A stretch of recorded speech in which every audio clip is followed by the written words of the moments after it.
ਕੱਲ ਚਾਹਤੇ ਮੈਂ ਵੀਡੀਓ ਬਣਾਉਣ ਵਾਸਤੇ ਤਾਂ ਕਿ ਤੁਹਾਨੂੰ ਇੱਕ ਕੰਮ ਦੀ ਗੱਲ ਦੱਸਾਂ। ਕੰਮ ਦੀ ਗੱਲ ਕਿਆ ਹੈ? ਕੋਈ ਇੱਕ ਸਕਿੱਲ ਸਿੱਖੋ, ਇੱਕ ਪਲੇਟਫਾਰਮ ਤੇ ਕੰਮ ਕਰੋ, ਡਾਲਰ ਕਮਾਓ। ਅਸਾਂ ਕਰਿੰਦੇ ਕਿਆ ਹੈ? ਅਸਾਂ ਕੋਈ ਇੱਕ ਸਕਿੱਲ ਸਿੱਖਦੇ ਹਾਂ। ਮਿਸਾਲ ਦੇ ਤੌਰ ਤੇ ਅਸਾਂ ਸਿੱਖਿਆ content writing, Shopify, digital marketing, web designing. असां सिख कीते से हुण असां कमावणा पैसे। असां किथा वेंदे हैं?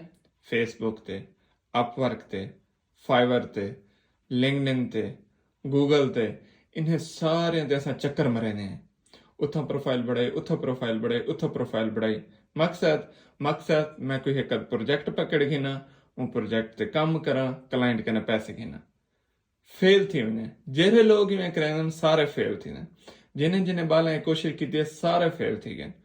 हिकु प्लेटफॉर्म जिवें मैं आदा ना हिकु स्किल प्लेटफॉर्म ही हिकु। या तो फाइवर ते कम करो, मतलब फाइवर को स्टडी करो कि उनदे च क्या है, लोग किवें कामयाब थी वञनि। लिंक्डइन ते काम करना है, सिर्फ लिंक्डइन ते काम करो। अपवर्क ते काम करना है, सिर्फ अपवर्क ते काम करो। हिकु स्किल इज इक्वल टू हिकु प्लेटफॉर्म। मतलब हिकु स्किल हिकु प्लेटफॉर्म वास्ते। अगर तुस मल्टी प्लेटफॉर्म ते वेसो तुस मैनेज नहीं कर सकते। मैं 2 प्लेटफॉर्म ते वर्क करना, फाइवर ते, अपवर्क ते। तुस यकीन करो सो एक प्लेटफॉर्म मेरे कने प्रॉपर मैनेज नहीं थींदा, एक प्रॉपर मैनेज थींदे। जहिड़े महीने मैं अपवर्क प्रॉपर मैनेज करेना, फाइवर ते कम स्लो थी वेंदे। जहिड़े महीने मैं फाइवर को मैनेज करेना, अपवर्क स्लो थी वेंदे। तो मैं कोई इस महीने ਜਿਹੜੇ ਸਾਰੇ ਨਿਊ ਕਮਰ ਹਨ ਉਹ ਕਿਵੇਂ ਡਾਟਾ ਪਲੇਟਫਾਰਮ ਤੇ ਲੱਗੇ ਹੁੰਦੇ ਹਨ, ਸਾਰੀਆਂ ਵੈਬਸਾਈਟਾਂ ਖੁੱਲੇ ਸਨ, ਅਕਾਊਂਟ ਬੜੇ ਸਨ, ਟਾਈਮ ਜ਼ਾਇਆ ਕਰੇ ਸਨ। ਇੱਕ ਸਕਿੱਲ ਇੱਕ ਪਲੇਟਫਾਰਮ ਪਹਿਲੇ ਫੈਸਲਾ ਕਰ ਗਿਨੋ। ਤੁਹਾਡੇ ਕਨੇ ਫਾਈਵਰ ਦਾ ਗੁਰੂ ਹੈ, ਅਪਵਰਕ ਦਾ ਗੁਰੂ ਹੈ, ਫੇਸਬੁੱਕ ਦਾ ਗੁਰੂ ਹੈ, ਲਿੰਕਡਇਨ ਦਾ ਗੁਰੂ ਹੈ। ਜਿਹੜਾ ਗੁਰੂ ਹੈ ਹੂੰ ਗੁਰੂ ਨਾਲ ਮਸ਼ਵਰਾ ਕਰਕੇ हिके प्लेटफॉर्म को स्टडी करो। जिवें हिक स्किल है तुहाडे कने, हिके प्लेटफॉर्म को पकड़ो कि अपवर्क दे उत्ते लोग किवें कामयाब थी वञनि, तुसां अपवर्क दे विच पे वञो।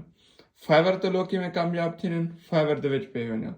सारियां च जंग नहीं हड़ावणी। सारियां च जंग हड़ावण दा मतलब है तुसां फेल थी वेसो। हिक स्किल हिक प्लेटफॉर्म।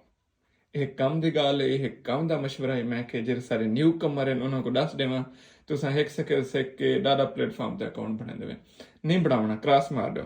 ਤੁਸੀਂ ਸਕਿੱਲ ਸਿੱਖੇ ਵੇ ਹੁਣ ਆਪਣੇ ਮੈਂਟੋਰ को देखो कि रिसर्च काबिल है। अपवर्क ते काम करेंदे, फाइवर ते काम करेंदे, लिंक्डइन ते काम करेंदे, जिथा काम करेंदे उनके वो हिको प्लेटफॉर्म सीखो। हिके प्लेटफॉर्म को ही अपना कैरियर बनाओ।